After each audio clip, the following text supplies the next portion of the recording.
And let's start here. The Biden administration reportedly is planning to house up to 3,000 migrant teenagers at the Dallas Convention Center as it struggles to find more space for the surge of migrants overwhelming our immigration system. The Dallas site will be used for up to 90 days, starting as soon as next week, according to a memo obtained by the Associated Press. This, as a New York Times report, raises alarm about the conditions some of the kids are living in at border facilities, including being forced to sleep on gym mats with foil sheets and go for days without showers. Meanwhile, House Minority Leader Kevin McCarthy has visited one of those migrant detention facilities in Texas and went after President Biden, said he should visit the border himself to see what his policies have created. It's more than a crisis. This is a human heartbreak. The sad part about all of this, it didn't have to happen.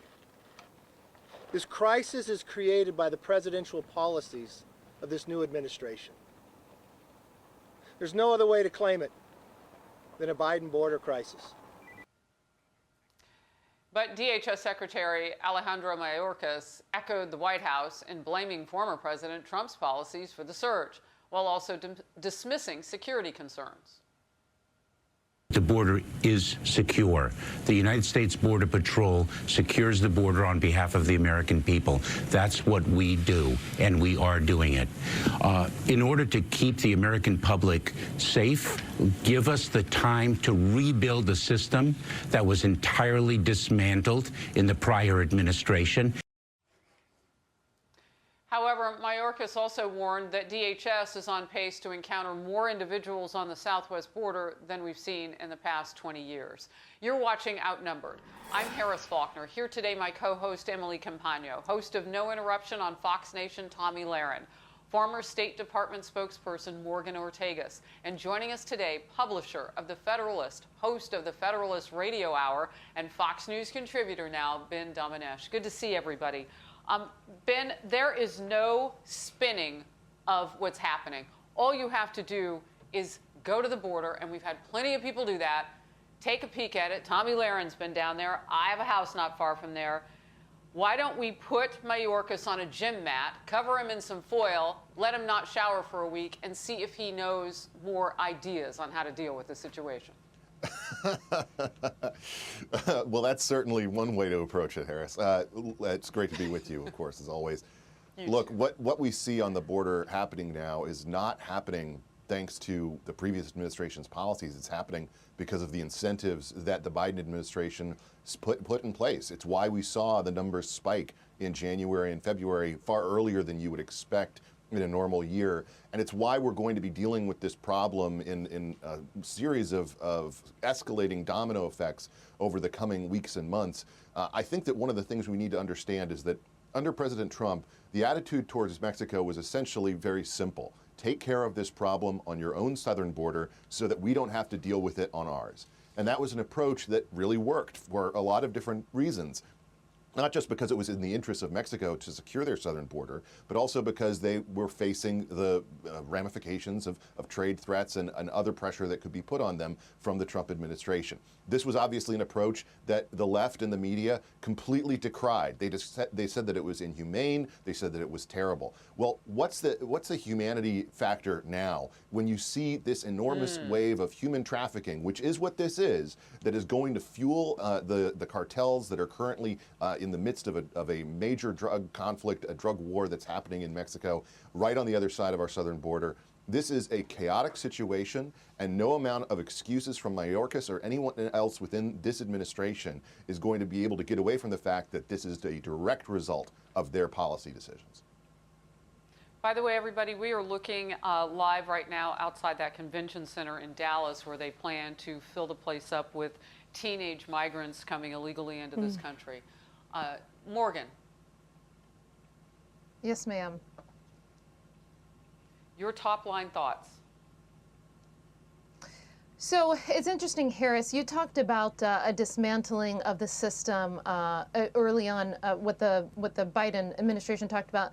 And there was a dismantling of the system, but it wasn't by the Trump administration.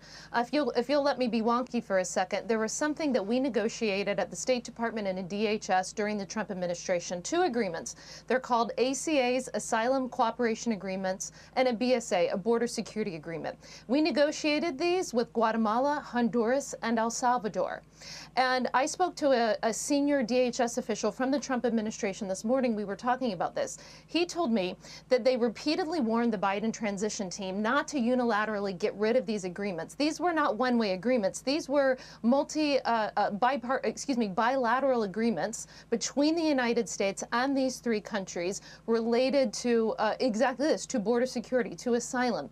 They were all signed in 2019. And one of the reasons that we're seeing the influx today is because the Biden administration decided to get rid of these 2 ACAs and the BSA with Guatemala, Honduras, and El Salvador, and they had nothing in place. Nothing else was negotiated with these 3 countries. And so, again, it's a little bit of a wonky point, but I think it's worth knowing that the Trump DHS team did warn the incoming Biden team that there will be a surge in the border if you get rid of these agreements with these 3 countries without anything in place. I want to press in, and I would never call you wonky. You are educating us with the facts, and that counts. And as a journalist, that's all I ever really care about. So I want to ask, not only did the former President Trump negotiate these ACAs and BSA with these 3 countries, Guatemala, Honduras, and El Salvador, but as I remember and reported on, he negotiated through some tough talk the keep them in Mexico pending asylum requests deal with the Mexican president. That wasn't easy to get. I'm going to guess that these things weren't easy to get. So taking these things apart did what? And did they know not to touch those points? You say you gave them a heads up.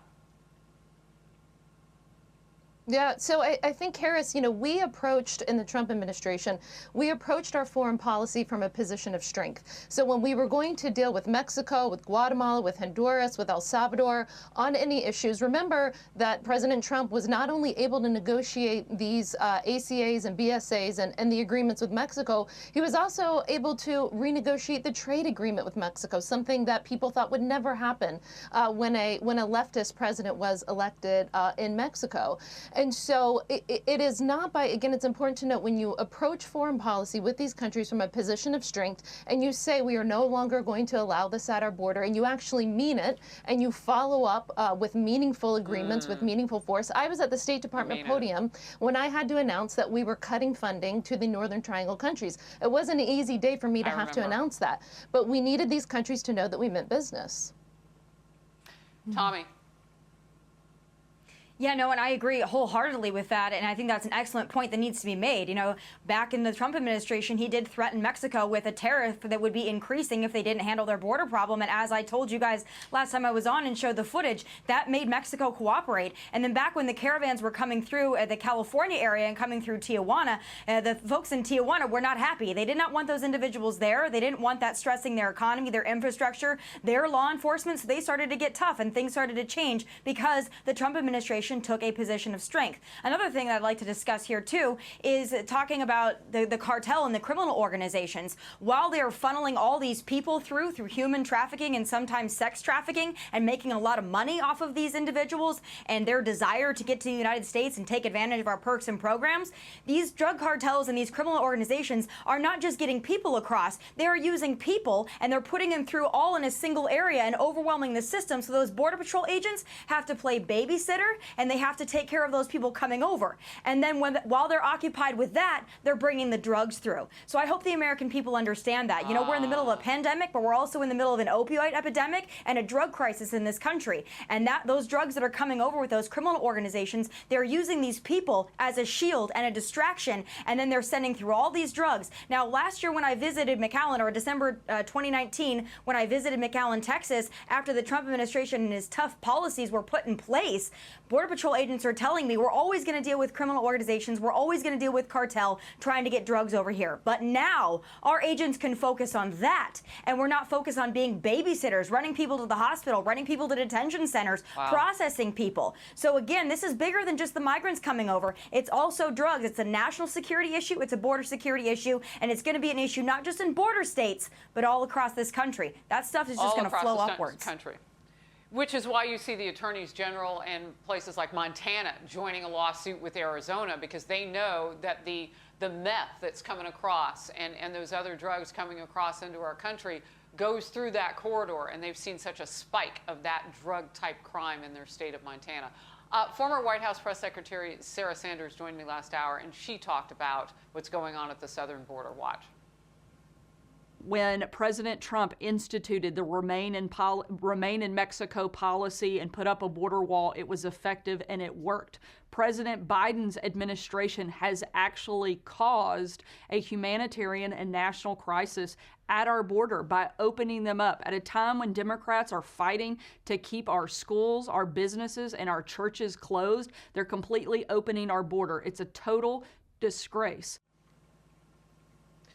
Look, Emily, one of the New York congressmen has said that the president is aiding and abetting in the crime of human trafficking with his policies, something similar to what you just heard from Sarah Sanders.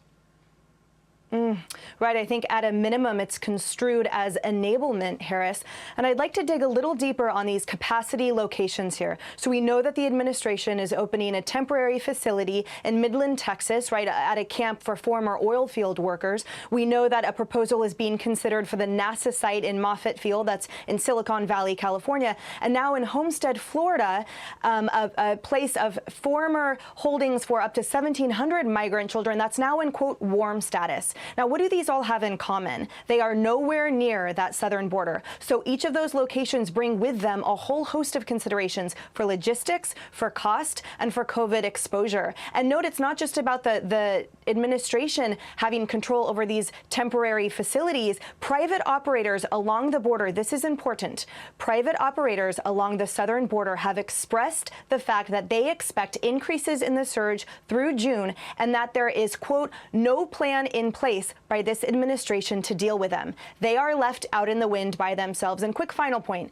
it is not just us who are talking about this and calling for some type of action, specificity, or plan on the part of this administration, as the attorneys who have been granted restricted access down there, as well as the ACLU, have demanded that this administration essentially get their act together.